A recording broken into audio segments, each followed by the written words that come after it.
Frankenstein, Guillermo del Toro's adaptation of the renowned novel we all know, needs no introduction. A man obsessed with finding the secret to eternal life, and a creature who is misunderstood as a monster. And that's why today, on Flick Summary, we'll recap the movie and explore a question that's just as important as the story itself.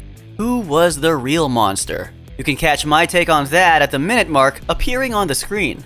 The opening scene takes us to a desolate high Arctic in 1857, where a group of German explorers struggle to free their vessel from the ice, but fail. As night falls, the captain sees an explosion in the distance and goes to investigate, finding a wounded man with a prosthetic leg. They rush to rescue him, but from afar, they hear a creature grunting in the darkness. Soon, they face an invincible force, immune to bullets and capable of tearing apart even the strongest men. Realizing they're no match for the beast, the crew retreats to the ship, where the creature follows them, demanding the surrender of the man they had just rescued. The captain refuses and fires at the beast, finally opening a hole in the ice that swallows it. But they would soon learn this was not a permanent solution, only a temporary one. We now meet the man they rescued, Victor Frankenstein. He briefly explains the creature will neither die nor stop until it catches him. He tells the captain the beast will return, and when it does, they should leave him behind to prevent any more bloodshed.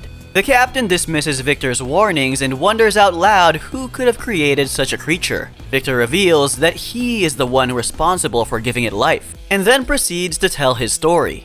We are taken back to Victor's childhood, where we learn his father, a baron and the most skilled surgeon of his time, married his mother purely out of convenience to preserve his rank and the family estate. Unlike in the novel, where he marries out of pure love. He mentions he's mostly absent, but whenever he's around, his will must be obeyed. Victor's father teaches him everything he knows about the human body, and when he makes a mistake, he is disciplined with pain. His pregnant mother, whom he loves deeply, dies during childbirth, and Victor blames his father, alleging he let her die. He's told there was nothing he could do to save her. So, Victor becomes obsessed with conquering death and discovering the secret to eternal life. That way, he won't ever lose anyone again.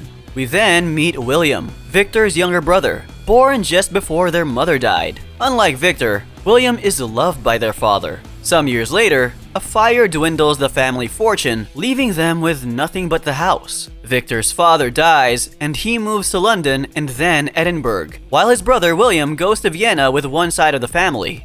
Decades pass, and Victor has already made great progress toward his ultimate goal when we see him demonstrate in front of a disciplinary tribunal how he manages to partially bring to life a corpse assembled from different body parts. But it's the mid-1800s, and Victor's work, far too advanced for his time, is immediately shut down.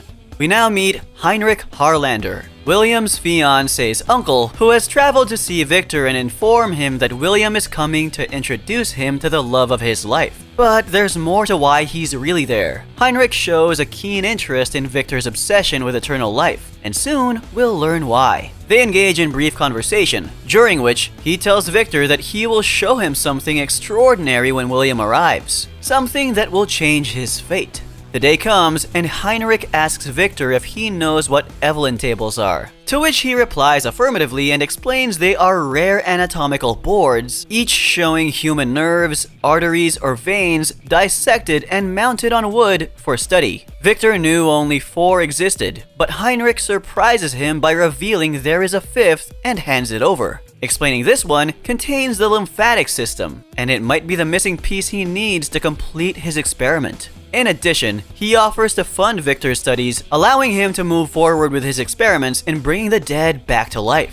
William arrives and introduces Victor to Elizabeth, who, while his fiancée in the movie, is also Victor's fiancée in the original novel. They have dinner, and Victor shares his work with everyone at the table. But Elizabeth strongly disagrees with his vision. Left alone, they begin to debate it, and Victor finds himself fascinated by her. We are finally taken to the tower, where Victor will assemble all the materials he needs for his final experiments. Heinrich tells him to ask for anything he requires, and William is tasked with gathering all the tools Victor will need.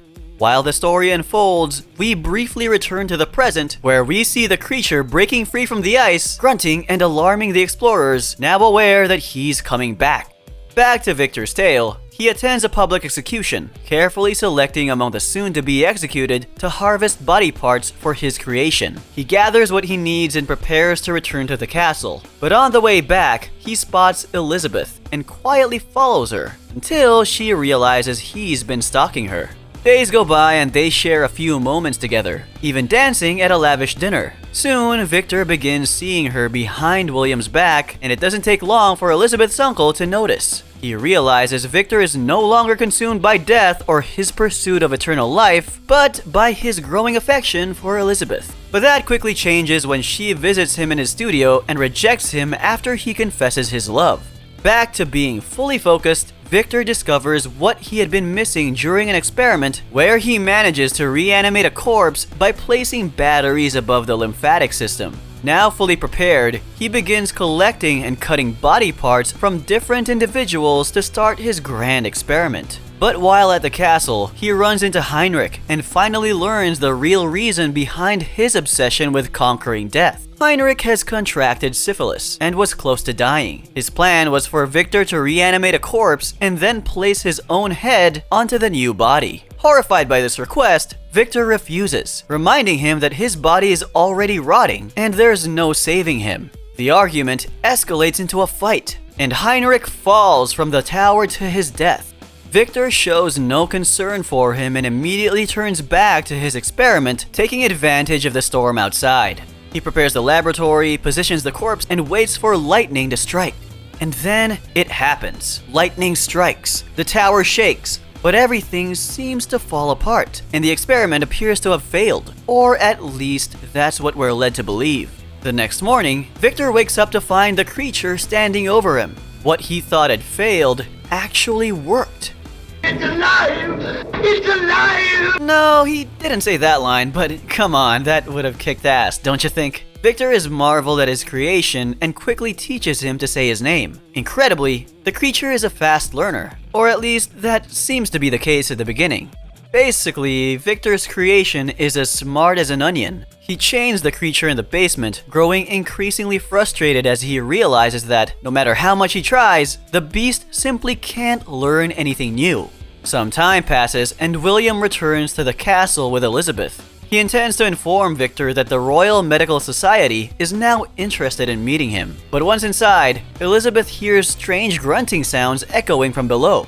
While Victor and William head upstairs to discuss his work, she quietly separates from them and follows the noise down to the basement. There, she discovers the creature, chained, helpless, and yet oddly human.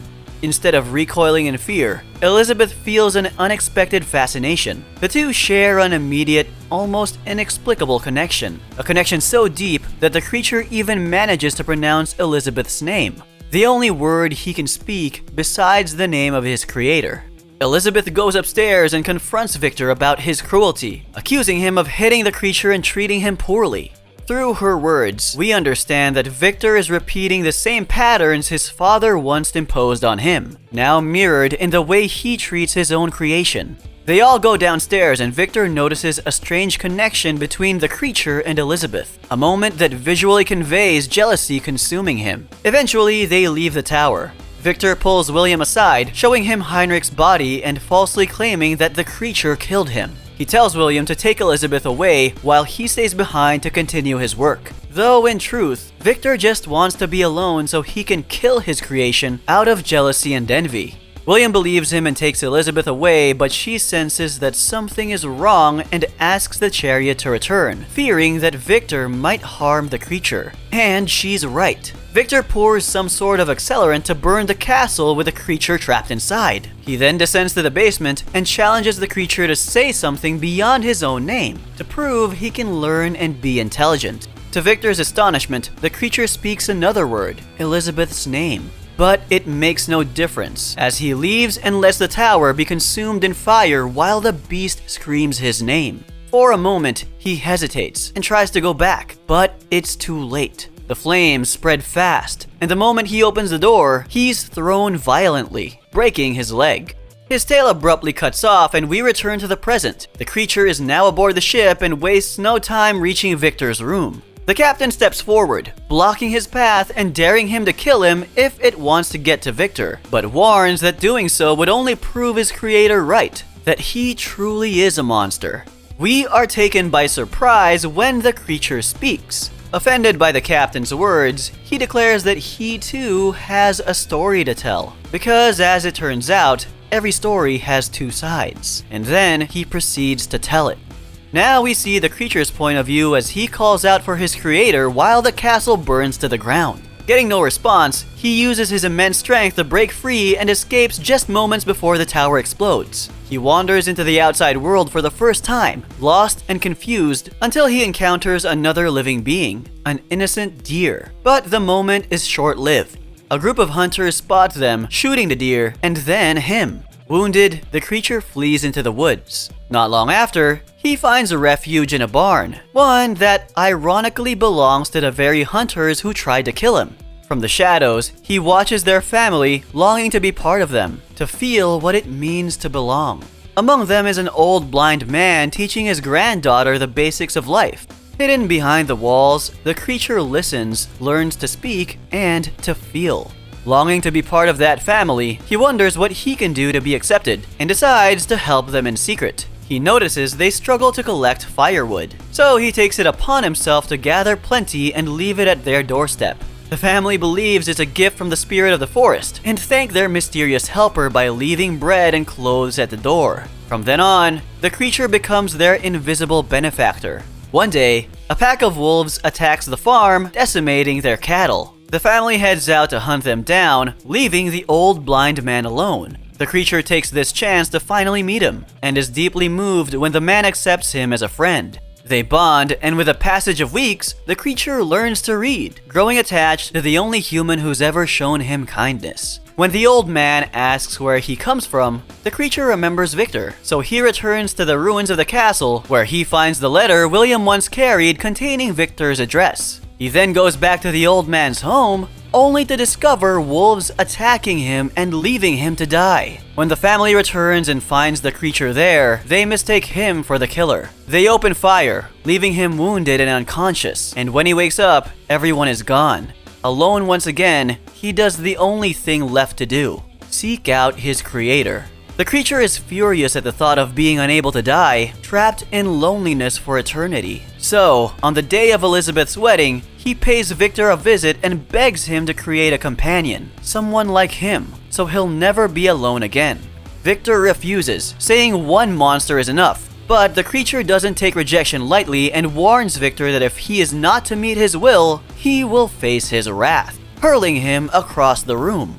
The noise draws Elizabeth to Victor's room, where she finds the creature and embraces him, revealing the bond they share. Victor, blinded by rage and jealousy, grabs a gun and shoots, but the bullet hits Elizabeth instead.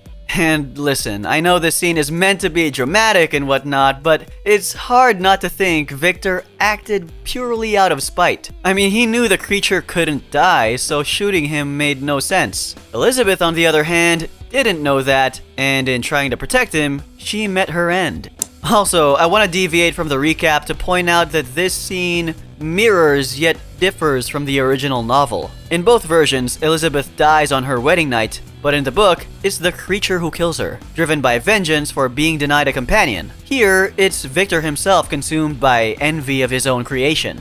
The commotion brings everyone to Victor's room, where William sees his beloved dying in the creature's arms. Victor lies, claiming the monster attacked her, and chaos erupts. During the fight, the creature throws William, who strikes his head and dies moments later. Elizabeth, in her final moments, asks the creature to take her away, claiming she doesn't belong with them, so he listens. Victor is unwilling to give up and chases the creature back to a frozen cave, where he now mourns over Elizabeth's lifeless body. Victor somehow still believes he can control him, but the creature makes it clear. From now on, he will be the one haunting him. And so, we're finally taken to the present, where after countless years of playing cat and mouse, Victor and the creature have their final encounter. Victor had obtained dynamite, hoping to finally put an end to his creation, but the creature catches up to him and coldly tells him he will gladly hold the lit dynamite in his own hands, waiting to die. But if he doesn't, he will chase after him. Spoiler alert, he doesn't die. And that brings the story to a full circle. The captain sees the explosion from afar and goes to rescue Victor. Now aboard the ship, Victor finally admits to his mistakes and asks for forgiveness, requesting the creature to call him for his name once more, and then recognizes him as his son before he dies. The captain realizes the creature was not a monster, but a victim of Victor's twisted mind. No longer seen as a threat, the creature moves past the explorers and frees their vessel from the ice, finally helping them sail back to sea. He is then standing alone, with a single tear rolling down his face and confronting the eternal loneliness that awaits him. The end. Now, before I go, there's one thing I want to discuss, and bear with me a little further. Who was the real monster?